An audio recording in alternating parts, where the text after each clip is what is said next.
下雨。没人说这个，你也离婚了。 မင်္ဂလာပါဗျဒီနေ့တော့တနင်္ဂနွေနေ့လေးဖြစ်ပါလေဖြစ်တဲ့ခါကျတော့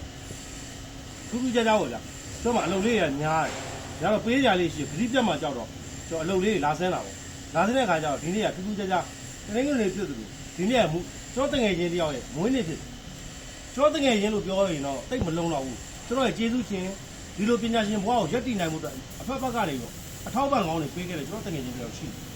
အဲ့တော့သူ့ရဲ့ဒီနေ့သူ့ရဲ့မွေးနေ့သူ့မွေးနေ့မှာကျွန်တော်ဟာဒနာပေါ့ဗျာ။ဘာလဲစိတ်သားတို့ပဇွန်တို့ဒါနှင်းပလဲထမင်းပေါ့။အဲစားပွဲလည်းအချိုတဲဖို့ဒီမှာဒါဘာလဲမသိဒိန်ဒါဘာလဲဒီဘာလဲတော့မသိခါမှတော့မစားဘူးလားမလိုက်မို့အဲအဲ့လားစားပြီးမှချင်းရင်းနေလဲပါတယ်အဲ့တော့တို့တကယ်ချင်းဒီတက်မကအလောက်ကင်ကောင်းပါဘူးစားရရအချင်းကြီးကကျမ်းမာပါစေချမ်းသာပါစေလက်ရှိဖြစ်နေတဲ့လူပြောမလဲ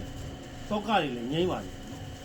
စားရအဆင်ပြေပါလေပေါ့ဒီတက်မကလည်းဒီလုပ်ငန်းပဲလုပ်တာပါပဲဒီတက်မကလုပ်ငန်းတွေကောင်းပါ